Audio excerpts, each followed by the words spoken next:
The lies just continue talking about forcing a woman to have her rapist baby. Boy, do I have something to say about that. Stay with me.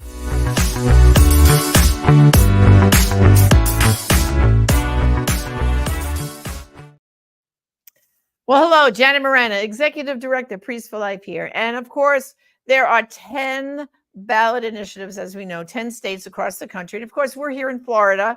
And I see these commercials ad nauseum. Every morning I put on the local news to see weather and traffic before coming to work. And I see the commercials. Well, I'm going to share one with you right now because, boy, do I have a lot to say about this commercial and the lies it is saying. So let's take a look. It's an unimaginable trauma. A woman or girl is raped and gets pregnant. Then she's forced to have her attacker's baby. That's now the law in Florida, an extreme abortion ban with no real exception for rape. No matter where you stand on abortion, that goes too far. Government has no right putting anyone through that. Government has no right making that decision for you. Voting yes on 4 protects women and girls and stops government's cruel abortion ban. Okay, so they want you to vote yes on 4 because of rape. First of all, first lie. Here in Florida, with the heartbeat law, there is an exception for rape and incest, okay? So even though we have the heartbeat law, thanks be to God, there is an exception for rape and incest. What it says is reported rape, reported. Now, let's just think for a minute. Why would they put reported rape? Because then otherwise anyone could go into an abortion clinic and say, oh, they're like, we have a heartbeat law, so that means after 6 weeks can't get an abortion because that's when you can hear the baby's heartbeat. Okay. But then once you get down the road, if she shows up for an abortion and she just says, I was raped, there's no proof of that. You understand? So that's why they put the word reported in there.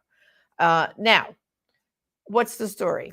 First of all, when a woman tragically is raped, which is horrible, most women go to the emergency room, okay? And guess what they offer her?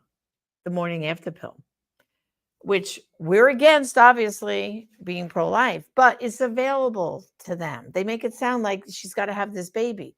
There's the morning after pill. And guess what? If she doesn't go to the emergency room, she can go to her pharmacy and get it over the counter.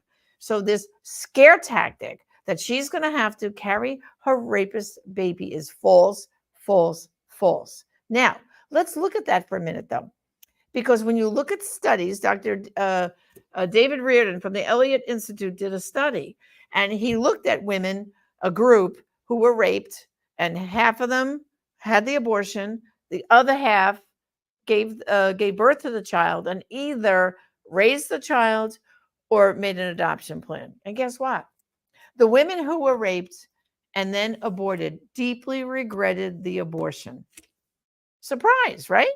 Yes, because they said being raped was the first trauma, but then the second trauma was the abortion.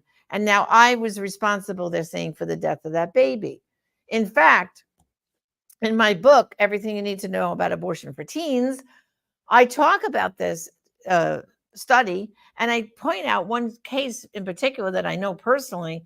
The girl's name is Liz. She was in college. She was date raped, and she did have the baby. And guess what? It was a boy. And she made an adoption plan. And she said, that little baby does not remind me of my rapist. It's something positive that came out of this traumatic experience. And she has an open adoption, and that boy knows her as Aunt Liz. Beautiful story. Life is always life is always the best choice. And brothers and sisters, these commercials that are saying they're going to force a woman to have their rapist baby is false, false, false. So please do me a favor, spread the truth. The other side it's just making me crazy, the lies they are telling, the scare tactics in these commercials. Women can't get medical care for miscarriage, for IVF, and all this stuff. It's readily available. So please, we have to cut through the lies. Now, let's look at, yes, a big rally in my hometown, New York, Madison Square Garden. Let's take a look at this picture. I mean, look at that. Packed house. But here's something you didn't know. See, with any Trump rally, you go online and you click and you get a ticket. But you're not paying for it. It's just kind of like a reservation.